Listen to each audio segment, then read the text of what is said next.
Hello dear colleagues, I Mrs. Sampada Kulkarni from Department of Information Technology, Model College of Engineering welcomes you for 1 week EFDP on e-content development and effective use of ICT.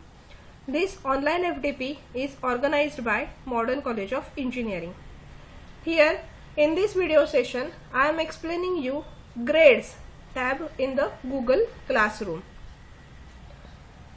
For the grades tab in the teacher's role, what the teacher can do, that I am going to explain you in this video session. But keep in mind that the grades tab is not present in the students login. The students is not able to see the grades tab as the student is having only the 3 tabs. They are streams, classwork and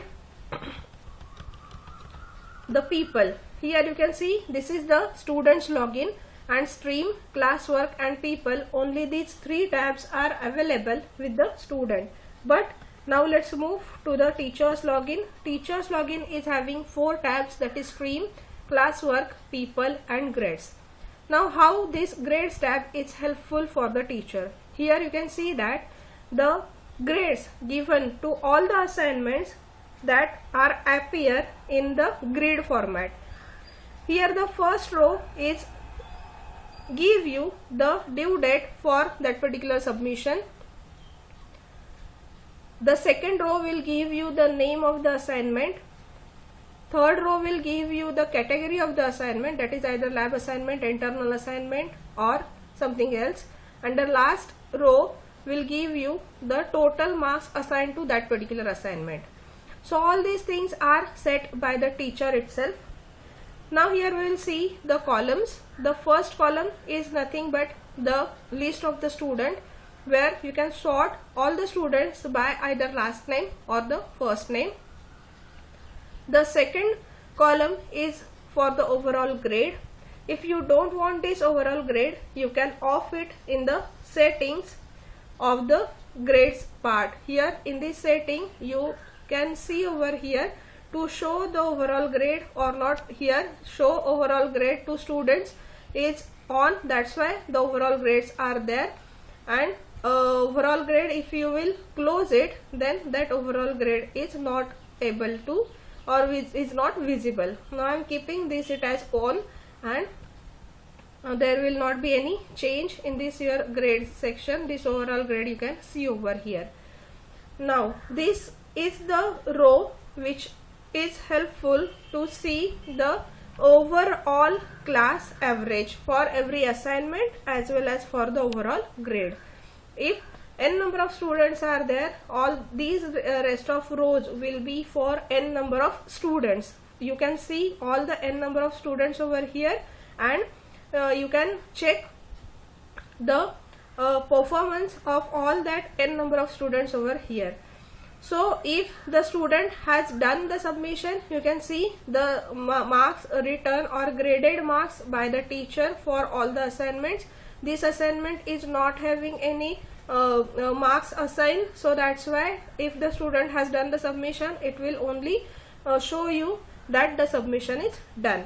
And for those you have not given the grade to that particular student, you can give the grade to this particular student by viewing the submission. And you will click on this what we can say tab, it will move to that particular assignment, whatever the students has submitted this particular assignment, and here you can give the grade to the student according to student's submission. So suppose if I am giving the 18 marks for this particular submission, and here I am clicking on this return button, so what it will do, it will assign 18 marks for this particular submission. And after this you can see the changes in the grade book, and here you can see the 18 marks are assigned to this particular student for the assignment which was not graded by me or not returned by me.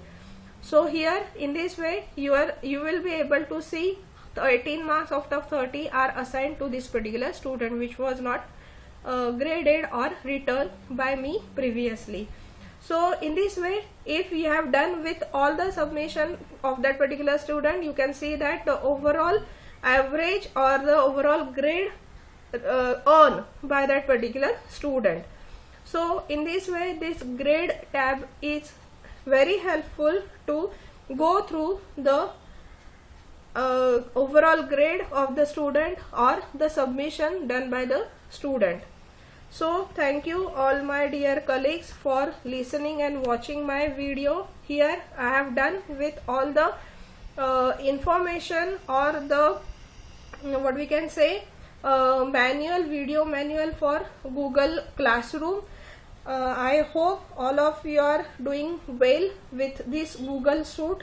Here for your reference I am providing the shortcut link for the next video of my channel or the next topic from our FDP, that is Google document, and after this I am providing you a shortcut link for a playlist of this Google Suite. Thank you and stay tuned with Tech Talks.